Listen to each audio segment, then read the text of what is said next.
I lost a follower based on a video I posted just letting people know that my DIY self-healing course is available for 50% off through tomorrow. And they said, therapy is about relationships, not tools that you can sell on sale. Now, whatever anyone wants to do with their attention is up to them. I honor anyone and welcome anyone who wants to follow and learn with me and heal with me. And if you don't, I totally get it. You do you. But I cordially, respectfully disagree that the thing that heals us in therapy is the relationship.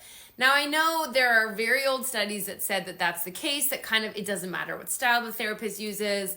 And there's a reason for that. Feeling held in unconditional care, in warm regard, feeling safe to share, to feel, to connect is really powerful for us.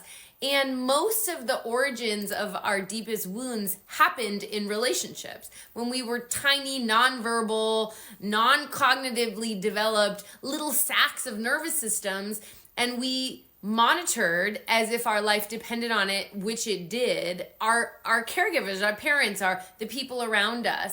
And we made these subtle, repressive choices to try to be different to get their love. And those choices of pushing this down or not thinking that this aspect or that aspect of us makes us lovable and acceptable, feeling like those qualities that were hard for our caregivers make us not belong, not be enough, not be okay, are the sources of our wounds. And therefore, when we do have a really unconditionally loving relationship with anyone, be it a therapist or a friend or a partner or a teacher or a mentor, or a pet, it can be really healing. But here's the thing. That warm feeling, that safe place is, for most of us, not enough. And let me help you understand why.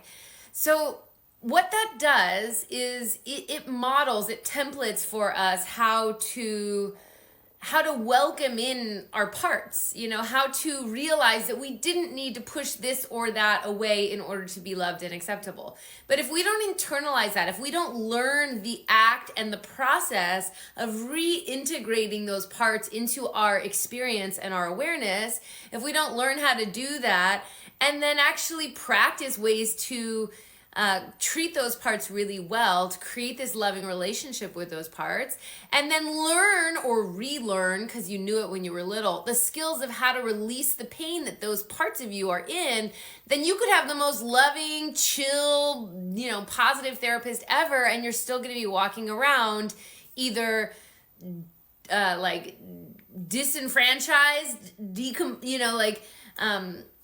dismembered, psychologically, or you're going to be walking around with a whole shit ton of pain that you don't know what to do with. And so that's where the skills come in. And there can be both. When I was a little baby therapist, I thought that just like empathic moans and intuition was enough. And over the beautiful and at this point almost full 2-decade long journey of my profession and the 25-year journey of healing myself in the aftermath of my first love suicide, I have learned that there are things that really help.